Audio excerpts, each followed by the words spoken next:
Rail line underpass বানিয়েছে, দেখুন আন্ডারপাসের ভিতরে জল।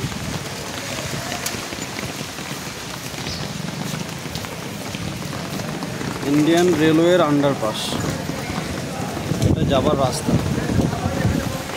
আন্ডারপাসের ভেতরে এক রাতের বৃষ্টিতে জলে ভরে গেছে, মানুষ কাদার মধ্যে হেঁটে যাচ্ছে।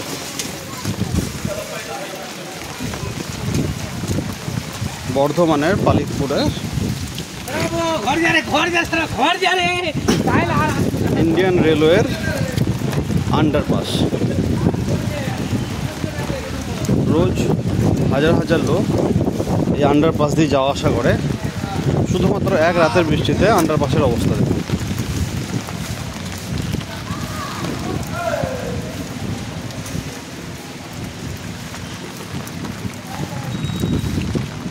দেখুন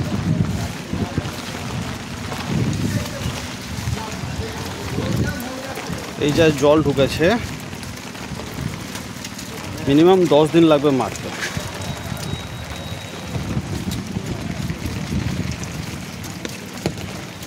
দু চাকা চার চাকা কোনো কিছুই যেতে পারছে না, একমাত্র সাইকেল আর ওহিরাই রেল লাইন ক্রস করে যাওয়া আসা করছে। রেল লাইনও দেখাচ্ছে, এই যে রেল লাইন।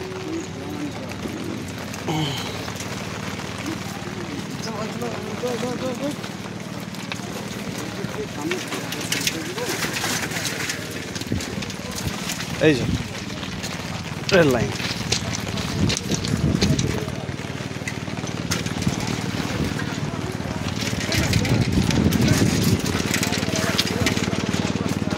পাম্প চলছে, এই বিস্তর জল মারার জন্য একটি মাত্র পাম্প।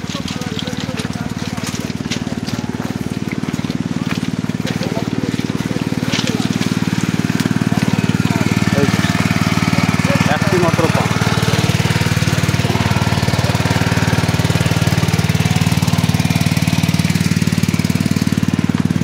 শুধুমাত্র এক রাতের বৃষ্টিতে, দেখুন শুধুমাত্র এক রাতের বৃষ্টিতে আন্ডারপাসের সেট বানানো আছে যাতে জল ভিতরে না যায়। তারপরেও এই যে জলের লেভেল কম করে 4 মিটার জল ভরে গেছে। এই যে বাইরে দেখুন, বাইরে সামান্য পরিমাণ জল,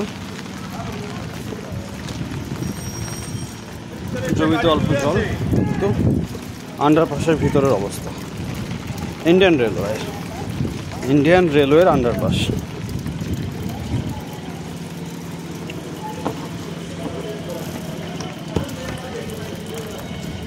এই যে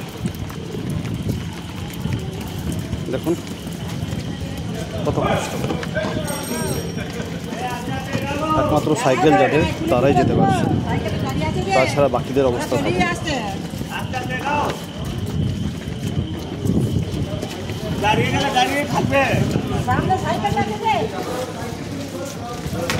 দেখুন ওই মাথায় দেখিয়েছিলাম জলের লেভেল, আর এই মাথায় জলের লেভেল।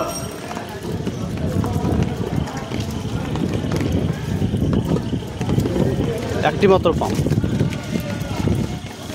ওই যে পাম্প চালিয়েছে, ওই পাম্প দিয়ে জল মুছতে মিনিমাম 7 দিন লাগবে, যে পরিমাণে জল আছে। দেখুন অবস্থা।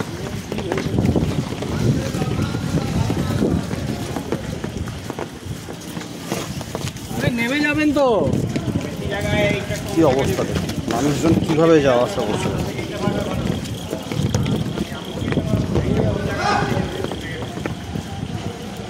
দেখুন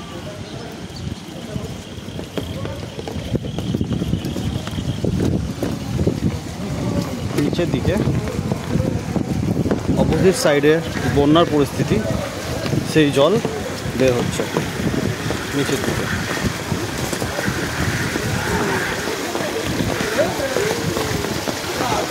শুধু এক রাতের বৃষ্টি।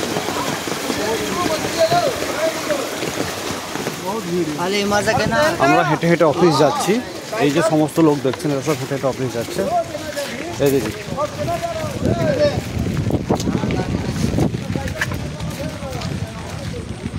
অপোজিট সাইডে আন্ডারপাসের ভিতর দিয়ে হেঁটে একটা কালভার্ট আছে এবং বিস্তর এরিয়া জলের তলায় চলে গেছে এক রাতের বৃষ্টি। আর ইন্ডিয়ান রেলওয়ের আন্ডারপাস দেখুন দেখুন, শুধু জলে ভর্তি। ইন্ডিয়ান রেলওয়ের আন্ডারপাস কি অবস্থা, কি সিস্টেম দেশে, গাড়ি যাবে কি করে, মানুষ যাবে কি করে? তাদের